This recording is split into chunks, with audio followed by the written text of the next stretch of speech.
The Wonderful Wizard of Oz by L. Frank Baum. Chapter 18. Away to the South. Dorothy wept bitterly at the passing of her hope to get home to Kansas again. But when she thought it all over, she was glad she had not gone up in a balloon. And she also felt sorry at losing Oz, and so did her companions. The Tin Woodman came to her and said, "Truly, I should be grateful if I failed to mourn for the man who gave me my lovely heart. I should like to cry a little because Oz is gone, if you will kindly wipe away my tears, so that I shall not rust." "With pleasure," she answered, and brought a towel at once. Then the Tin Woodman wept for several minutes, and she watched the tears carefully and wiped them away with the towel. When he had finished, he thanked her kindly and oiled himself thoroughly with his jeweled oil can to guard against mishap. The Scarecrow was now the ruler of the Emerald City, and although he was not a wizard, the people were proud of him.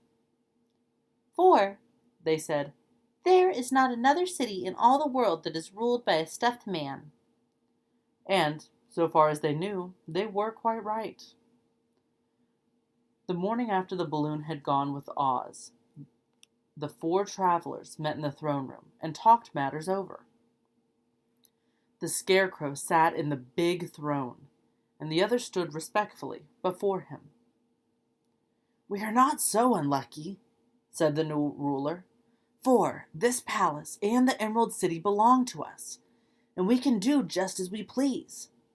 When I remember that a short time ago I was up on a pole in a farmer's cornfield, and that I am now the ruler of this beautiful city, I am quite satisfied with my lot." "I also," said the Tin Woodman, "am well pleased with my new heart, and, really, that was the only thing I wished for in all the world." "For my part, I am content in knowing that I am as brave as any beast that ever lived, if not braver," said the Lion, modestly. "If Dorothy would only be contented to live in the Emerald City," continued the Scarecrow, "we might all be happy together." "But I don't want to live here," cried Dorothy. "I want to go back to Kansas and live with my Aunt Em and Uncle Henry." "Well, then, what can be done?" inquired the Woodman. The Scarecrow decided to think, and he thought so hard that the pins and needles began to stick out of his brains. Finally, he said, "Why not call the winged monkeys and ask them to carry you over the desert?" "I never thought of that," said Dorothy joyfully. "It's just the thing. I'll go at once for the golden cap." When she brought it to the throne room, she spoke the magic words, and soon the band of winged monkeys flew in through an open window and stood beside her. "This is the second time you have called to us," said the Monkey King, bowing before the little girl. "What do you wish?" "I want you to fly with me to Kansas," said Dorothy. But the Monkey King shook his head. "That cannot be done," he said. "We belong to this country alone and cannot leave it. There has never been a winged monkey in Kansas yet, and I suppose there never will be, for they don't belong there. We shall be glad to serve you in any way in our power, but we cannot cross the desert. Goodbye." And with another bow, the Monkey King spread his wings and flew away through the window, followed by all his band. Dorothy was almost ready to cry with disappointment. "I have wasted the charm of the golden cap to no purpose," she said, "for the winged monkeys cannot help me." "It is certainly too bad," said the tender-hearted Woodman. The Scarecrow was thinking again, and his head bulged out so horribly that Dorothy feared it would burst. "Let us call in the soldier with the green whiskers," he said, "and ask for his advice." So the soldier was summoned and entered the throne room timidly, for while Oz was alive, he never was allowed to come further than the door. This little girl, said the Scarecrow to the soldier, wishes to cross the desert. How can she do so? I cannot tell, answered the soldier, for nobody has ever crossed the desert, unless it was Oz himself. Is there no one who can help me? Asked Dorothy earnestly. Glinda might, he suggested. Who is Glinda? Inquired the Scarecrow. The Witch of the South. She is the most powerful of all the witches, and rules over the Quadlings. Besides, her castles stand on the edge of the desert, so she may know a way to cross it. Glinda is a good witch, isn't she? Asked the child.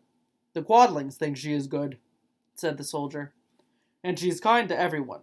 I have heard that Glinda is a beautiful woman who knows how to keep young in spite of the many years she has lived. How can I get to her castle? Asked Dorothy. The road is straight to the south, he answered, but it is said to be full of dangers to travelers. There are wild beasts in the woods, and a race of queer men who do not like strangers to cross their country. For this reason, none of the Quadlings ever come to the Emerald City. The soldier left them, and the Scarecrow said, It seems, in spite of dangers, that the best thing Dorothy can do is to travel to the land of the South and ask Glinda to help her. For, of course, if Dorothy stays here, she'll never get back to Kansas.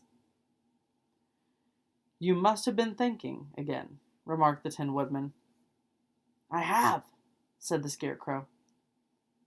I shall go with Dorothy, declared the Lion, for I am tired of your city and long for the woods and the country again.